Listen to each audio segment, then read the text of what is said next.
All right, guys, we are back here with round 3 of the Independence, Missouri Game Cafe Midseason Showdown. Me and Franklin, of course, are back. Actually, Franklin's gone again because he's a bad friend.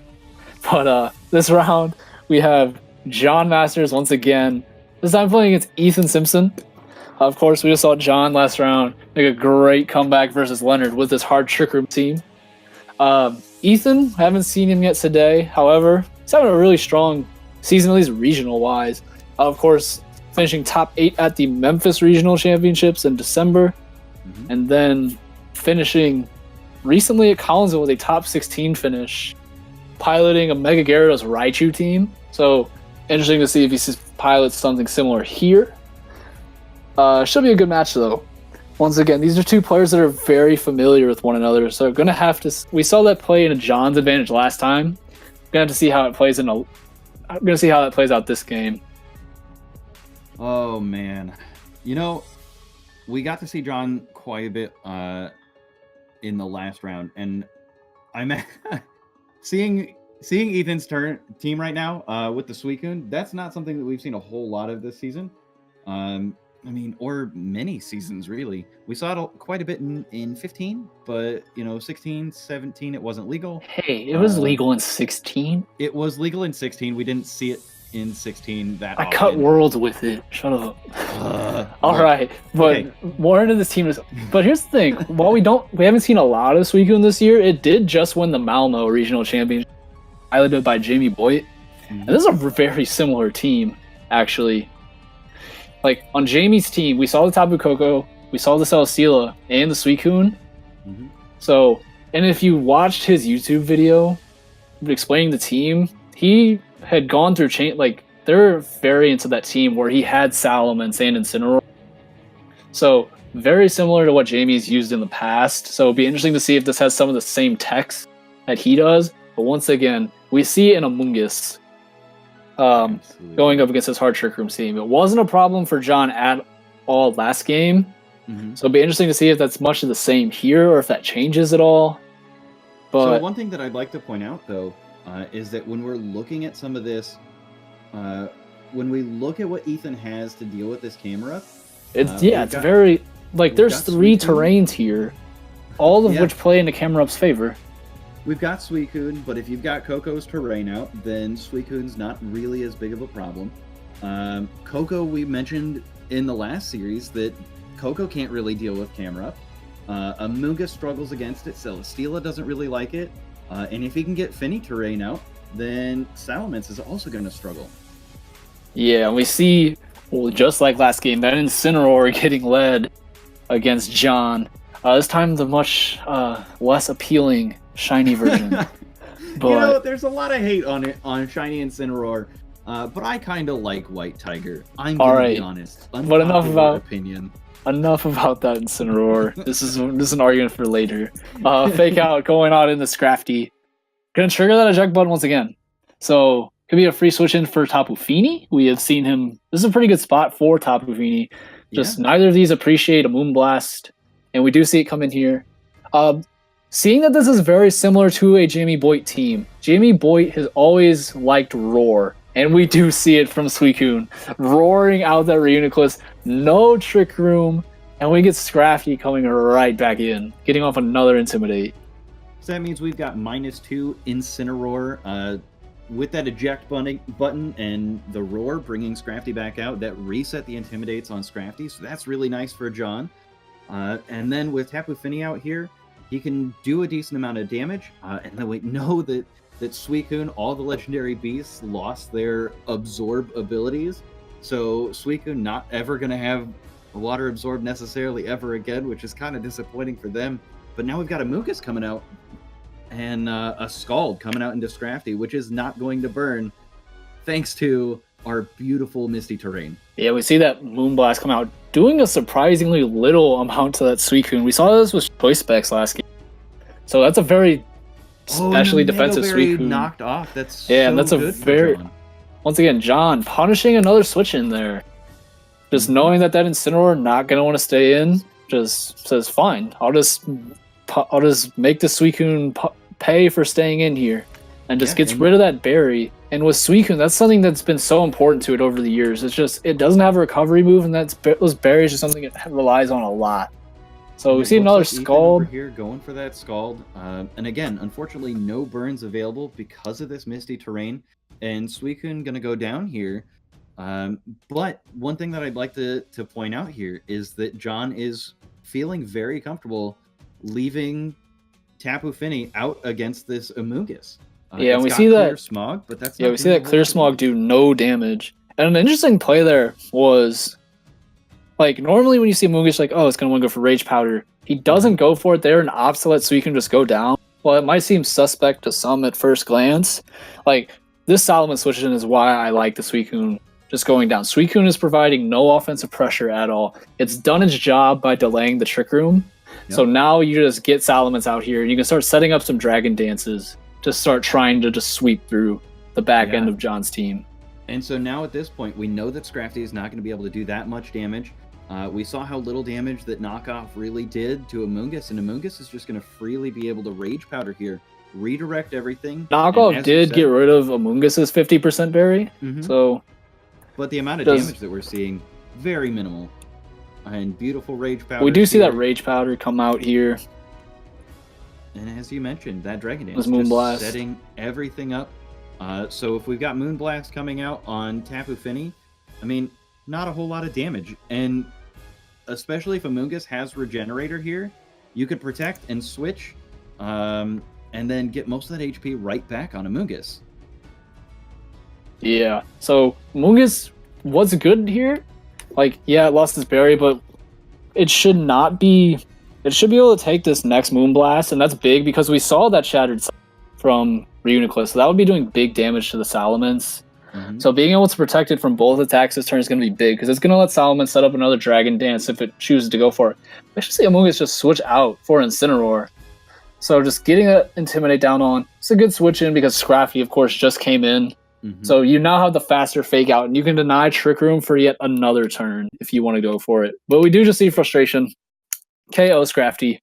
Right into Scrafty. So, I mean, that's a slightly dangerous switch in there for... But we just see Trick Room go right up from John.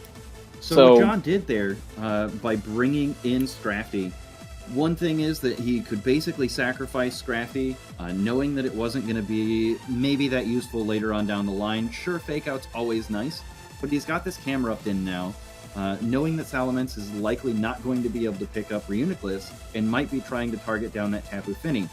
So sacrificing Scrafty, you've got Camerupt in here, basically at full HP. You reset Salamence's stats. So now it's a +1 speed Salamence, but in Trick Room with no attack boost from that Dragon Dance. Yeah, and another thing, we saw that Tapu Fini in the back too, so Reuniclus has done his job setting up Trick Room. There's no Amoonguss on the field for, so it's not going to switch out here, but I'll be interested to see if it switches out next turn, because of course, Nature Power and a Moonblast, that Salamence is, unless it's that bulky Salamence we saw last round, it will go down to that. Camerupt here, just wanting to protect from this Fake Out, does go into that, so very good call, and we do just see the Shattered Psyche from we talked about this Reuniclus. That Shattered Psyche from Reuniclus is going to do a huge amount of damage, and I mean, Salamence isn't really going to want to take this. And so now we've got Incineroar, which again, last round, Incineroar not really able to take too much from Camerupt with Earth Powers, and even Moonblast not going to want to take too many of those. And thankfully for Ethan here, able to take that Shattered Psyche pretty well and set up another Dragon Dance. Yeah, and I'm liking what John has been doing this game with what he's been targeting so far. Because we know that Ethan has his healthiest Pokemon are Amoonguss and Incineroar. We saw this in the end game of Game 2 of the last round. Those two can't do anything to Camerupt. And we've already seen Suicune go down, and John has just been prioritizing getting rid of Camerupt's threats as quickly as possible. Yeah. So, and now, Salamence is so low that you can't even get Amoonguss in to protect it, because it can just bypass the Rage Powder now with Heat Wave. So and Ethan recognizes this, and he's switching out Salamence, which is really unfortunate, because it was at +1 attack, +2 speed. And Earth Power just doing huge amounts of damage to Incineroar. Yeah, and Incineroar are going to be able to hang on there, so that is most definitely Assault Vested.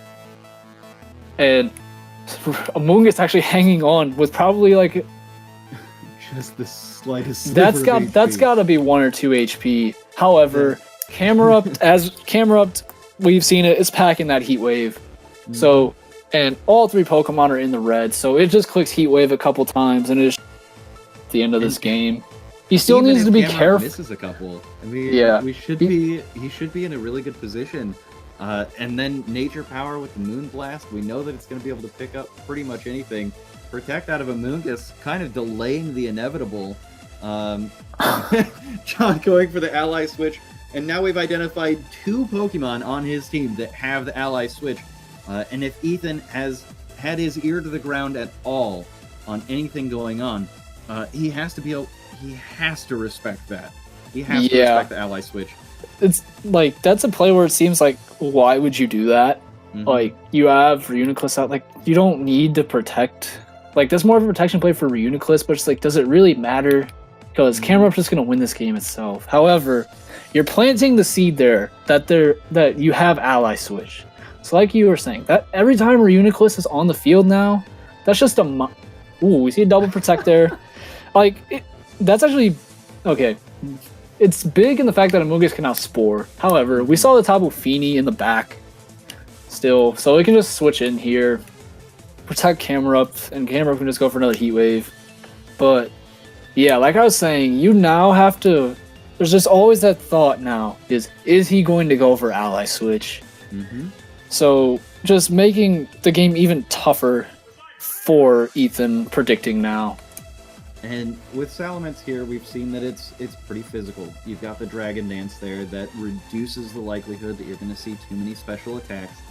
We've seen Protect, and it's going to be a really difficult position for Ethan to be able to claw this back with a 1 or 2 HP Amoonguss and a very, very low health Salamence. Yeah, and of course that Salamence couldn't even Dragon Dance last turn, so this is going to be demonstration on a Camerupt.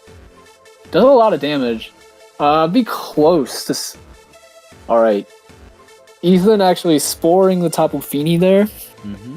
So I'm going to make note of that because maybe unaware that Reuniclus carries Overcoat as its ability. So. And that is kind of interesting. Yeah, so that might seem irrelevant there. That, like, I'm not saying it's going to come into play, but that's just another thing where he might just Spore, like, if he determines, like, yeah, I'm going to try and beat this through Spore this time, that just might open up a hole for Reuniclus to just set up Trick Room and see a repeat Camerupt sweep for the next game. And it's also very interesting to think about that he could have been thinking that was going to be an Ally Switch. So that might have been where Ethan was thinking that he's going to have Ally Switch, and so he targets the Ally Switch user. Again, that just ties back into John using the Ally Switch mind game, and Ethan understanding that sporing the right target is basically his only out. So Ethan thinking, okay, my only win condition here is if he uses Ally Switch, and then I get the Spore off on Camerupt. And I mean, that's an interesting call, because as we've mentioned throughout this stream, this is kind of an information game. If you can keep just kind of a shadow of doubt in the back of your opponent's mind that I don't know if he's got Spore. I don't know if he chose Giga Drain or Energy Ball instead of Spore. I mean, just any little bit of information that you can withhold in a best of 3 might become beneficial later on. Are jumping into game 2 here. Gotta see what Ethan's gonna do. Just, hey, we've seen first 2 rounds, steamroll game 1 hasn't worked out very well for that player. So we see Incineroar and Salamence come out into Scrafty. So double Intimidate on a Scrafty. It's not like it was really doing that much damage anyway, but now it's really not doing any damage. And so this is a really interesting position where Ethan kind of has to make the decision of what he wants to do here. He's not going to be able to take out Reuniclus in one shot, so he would have to double target Reuniclus. If he fakes out the Reuniclus, he's going to be able to stop Trick Room for 1 turn. And we've seen that if he fakes out Scrafty, it's got the eject button. So this is kind of a difficult position for Ethan with these 2 leads. Yeah, and we do see no switches this turn. Salamence is going to stay in a Mega Evolve. Going to get that Aerialate ability. If you're Ethan, there's just so many mind games here. We see the fake out onto Reuniclus, so denying that Trick Room. John says, all right, that's fine. I'll just trade fake outs with you and we'll have a null turn. But a little bit of damage, but overall, like while you have that turn, like that didn't do anything for the board position. Like the mind games haven't gone anywhere. Right. So you still have potential same type attack bonus fighting moves coming from this Scrafty into Incineroar. Salamence is intimidated, and so it really is just a huge mind game here. Is he going to ally switch to protect Scrafty and try and get some fighting damage off on Incineroar? We do see that. No. Wow. This is going to be close. This knockoff at -1 is able to KO the Reuniclus. So no Trick Room this game. That's impressive damage. Yeah, that was...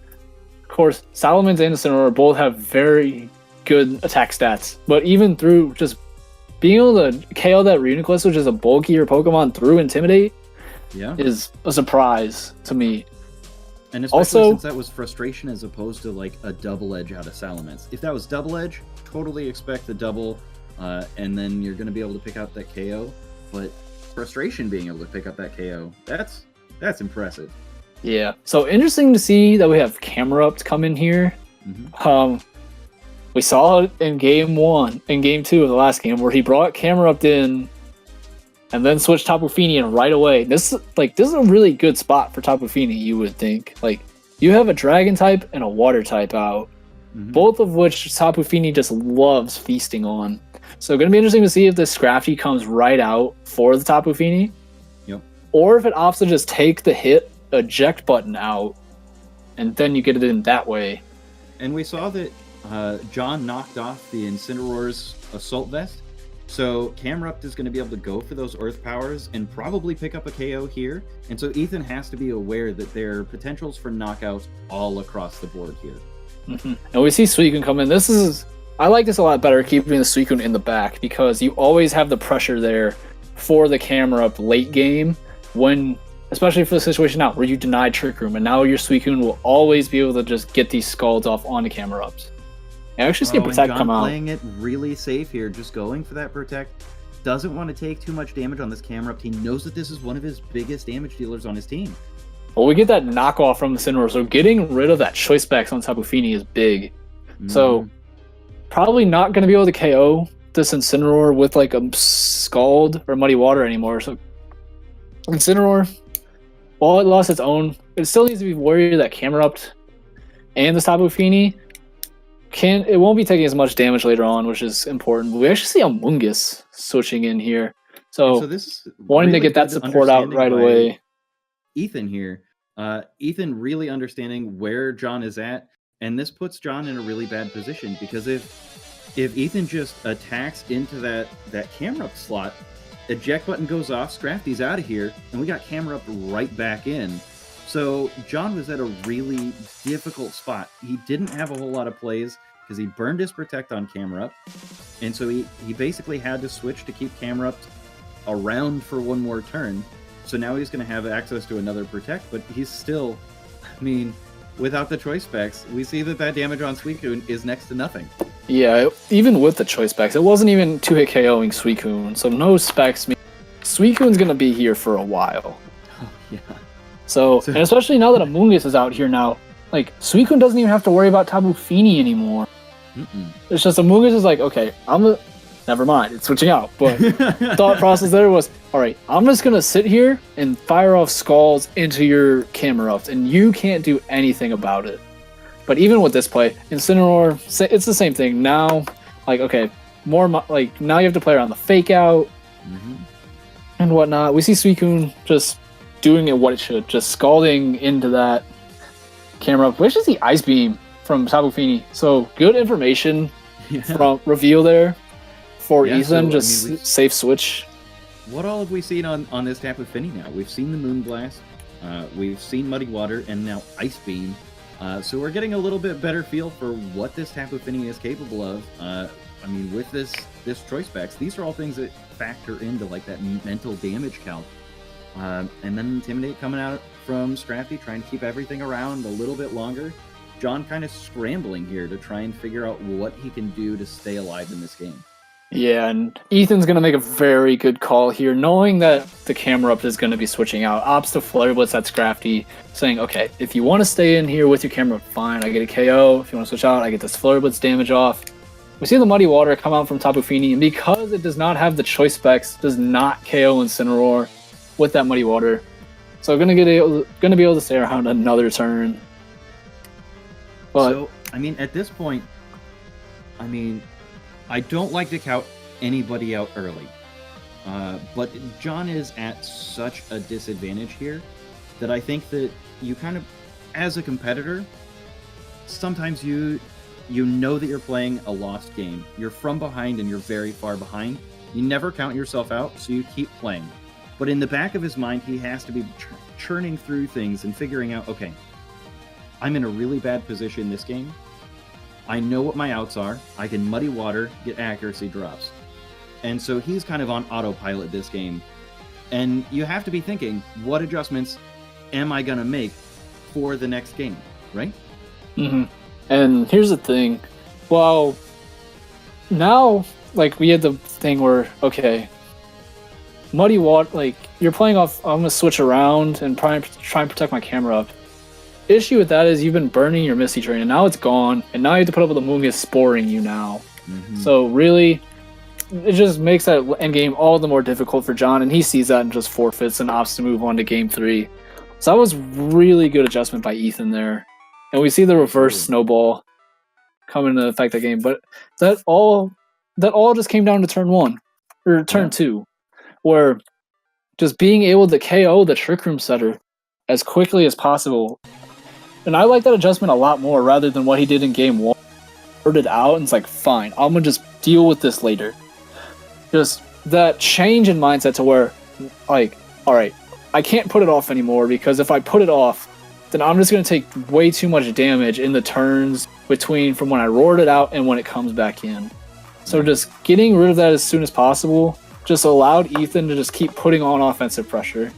And on John's side, he does have Stakataka, so he could bring the stack out as his Trick Room setter, but we've seen previously that it doesn't have Focus Sash. And if Ethan decides that, okay, I'm going to go back to Suicune this time, then we've got a lot of damage coming out of Suicune into stack. So, again, we've talked about mind games this round the entire time. And this is one of those positions where it's trying to understand where your opponent wants to be and kind of adjusting to that.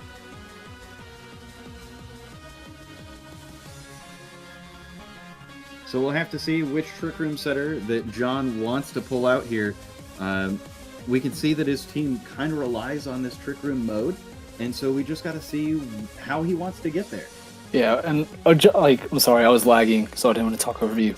But an adjustment I really want to see from John is the Tapu. I want to see a Tapu Bulu and Stakataka adjustment, because what did Leonard bring that game? Not Leonard, Ethan. He brought Suicune, which is dealt with by Bulu. He brought Salamence and Incineroar, which are dealt with by Stakataka. Right. So that would have been a great adjustment had John kept the same thing. However, we actually see Koko coming out from Ethan. And that's big in the regard that, okay, it's either 1, I'm no longer having to deal with Intimidate from Salamence, or 2, I get Trick Room up, he gives me Electric Terrain. My Camerupt now can Oko Suicune with Thunderbolt. Right, and so what we mentioned early on is that Tapu Koko doesn't really do that well against Camerupt. But it looks like Ethan understands that, okay, I've got Suicune. I don't necessarily need to deal with Koko having to square up against Camerupt because I've got Suicune. So, I mean, that's kind of beautiful adjustment from Ethan. Yeah, we actually see a switch up from John's game. He's actually going to switch it up turn 1, going out into Tapu Fini. Tapu Fini, so Fini meaning no Bulu. So no direct way of dealing with Suicune through his Tapu. This is big because there's no more electric terrain for Suicune. So just making his endgame versus that all the more difficult right now. But of course, Ethan might not even have Suicune, so we can't really look into it that much at this moment. But Tapu Koko is a threat right now. We know that this Tapu Fini is Choice Specs. We know that the Scrafty is Eject Button. So Tapu Koko has its pick of KO right now. It can go for a Z move and KO Tapu Fini, or it can go for a Dazzling Gleam and KO Scrafty. So really just difficult board position right now for John, just having to manage this. At this point, you know that Ethan had access. Now we see Incineroar switching out, so he doesn't have that knockoff available to get rid of the Choice Specs. But, I mean, you still have electric moves that come out of Koko, and John having to worry about maybe a Dazzling Gleam. I mean, Scrafty's not going to take that 4 times weakness very lightly. Yeah, but we see that Tapu Koko opt to not go for that. Goes for the Volt Switch instead. So, gonna be able to switch up his board to however he pleases. Gets to see what John's going for. Sees that he stays in with both. So knowing that next turn, so he's gonna send out the Mon that helps set up this board the best for him. Wouldn't be surprised if Amoonguss comes back in here, honestly. Yeah. If he has it, but we just see Incineroar come in, which is like it gets another Intimidate on Scrafty, but you have to be afraid of this Muddy Water right now. It's gonna do a lot of damage if that's what he goes for. And we do. And Muddy Water double connects for the I think it's like the second time on stream. John has had such bad luck with connecting with these spread moves. But even though that Incineroar has the Assault Vest, we see that its Choice Specs is still just doing a lot. And yeah, we see that Assault Vest is gone. So I mean, that Incineroar, if it takes one more shot from this Tapu Fini, not likely to survive much of anything, period. Yeah. And interesting to see that the Koko is out now because, like we were saying, the end game for the Thunderbolt into the Suicune is now back online. But so we see Suicune switch out, not wanting to get knocked off by Scrap. We see a knockoff. Oh, we actually fake out. Sorry, from the Incineroar, and we see knockoff into Tapu Koko, revealing that it is Z Crystal there. Oh no, that is actually really good information for John here. Because seeing that it's Z Crystal, that means that there's basically a nuke button, a delete HP that's just going to happen, you know, at Ethan's disposal. So, and right now, we've just seen so much good positioning out of these Kansas City players. There's a lot of switching going on, a lot of really good positioning, and honestly, it's just been fantastic to see this go on. Suicune coming back out here. Again, the bulk that we've seen out of Suicune, and a Volt Switch going straight into Tapu Fini, boosted by this electric terrain. Tapu Fini going down, which was part of the biggest amount of damage that John had available to him. I mean, Choice Specs Tapu Fini is not something to be scoffed at. Sounds like we're losing Drew again. I'm sorry, Drew. We will miss you. We'll see you shortly. Incineroar coming back in after that Volt Switch, getting another Intimidate off on the Scrafty. And Scrafty over here, you know, Scrafty's been available to switch out quite a bit because of this eject button, but now getting intimidated constantly. We see the limited amount of damage that Suicune's taking from Scrafty, and it's really disappointing. And John's kind of in this position where he still wants to get Trick Room up. His team really relies on that. And then we've got Stakataka over here, which is staring down a Fake Out and a Suicune with huge special attack, comparative to Stakataka's very limited special defense. And a Scald coming out here in electric terrain, that means that it's going to be able to burn, and he picks up the burn on Stakataka, and Incineroar going for this low kick, and the Chopal Berry activating, but it's not enough to overcome Scald plus low kick. Yeah, and so we should see a low kick coming out from Scrafty, not KOing either. But interesting that John opted to leave the Camerupt at home for this game. And like the thing with like leaving Camerupt is, okay, like you're losing your answer for Amoonguss, but it's not like John really had anything to damage. So Suicune, like these last two games, has just been able to sit on the field and just take no damage. And like it's not doing a whole lot with Scald, but just the pressure of that Scald has just been so clutch for Ethan this game. And after we've eliminated Tapu Fini off the board, now that Electric Terrain is the dominant terrain, all these Scalds coming out from Suicune, we've gotten 2 burns. Like, Reuniclus over here, now on a timer, for sure. Yeah, and it looks like our trend of game 1 snowball into set loss is going to continue here. John is in a really bad spot here. This Reuniclus is going to go down to burn after this turn. Yes, it's going to be able to fire off a Shattered Psyche into the Suicune here. But what's in the back? Yeah, but Tapu Koko is still in the back, just ready to fire off a Dazzling Gleam and KO. So, but we do see the Z Crystal come out. Gonna be interesting to see if this KOs Suicune. Suicune, of course, is a very specially bulky Pokemon. We saw it be 3-hit KO by a Specs Moonblast from Tapu Fini. Yeah, and that's been phenomenal for Ethan to be able to survive this kind of stuff. And it does. It does hang on. Oh man. So all right, so Suicune. Reuniclus is gonna go down here from burn. Or just Scald. Or Scald. All right. I'm actually surprised to see that Ethan opted for Scald on Reuniclus as opposed to trying to get a burn on Scrafty. But maybe he just wants to make sure that this is, again, these the ally switch mind games. Yeah. Ethan just making sure that he's covering the ally switch as much as he can. And we see Amoonguss come in here, so just all but assuring Tapu Koko's safety to KO the Scrafty. Probably going to see a Rage Powder here come out from it, just to make sure, or Spore, in with the Electric Terrain. Electric Terrain.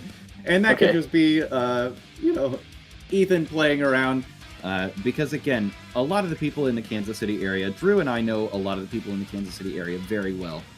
All of us are friends.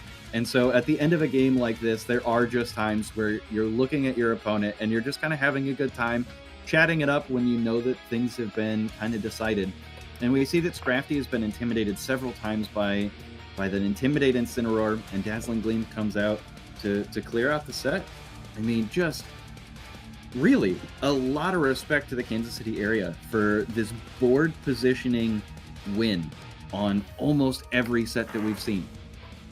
Yeah, and that one in particular, we just saw, we haven't talked about how we've seen a lot of Suicune. We just saw it dominate that set. Yeah. Just taking over that game, just with that Scald pressure, and just being able to take hits from the Tapu Fini. And while it just took, and just, not going anywhere, just it just got on the field and just sat there and was like, you have no way of dealing with me. I'm going to just continue pressuring your entire team until you actually do something about it. And the second you make a move to force the issue on the Suicune, he had plenty of options to counteract that and just played that perfectly. And if we think back to how we started out this set, one of the first things that you and I had mentioned is that Ethan had basically one answer to Camerupt. And that was Suicune. Almost everything else on Ethan's team just didn't really fare that well against Camerupt. And what it ended up being is that we might have lost track of the fact that, okay, Suicune, John doesn't have a whole lot of answers to Suicune outside of Bulu. And Bulu was kind of scared off by Salamence and other things that Ethan had.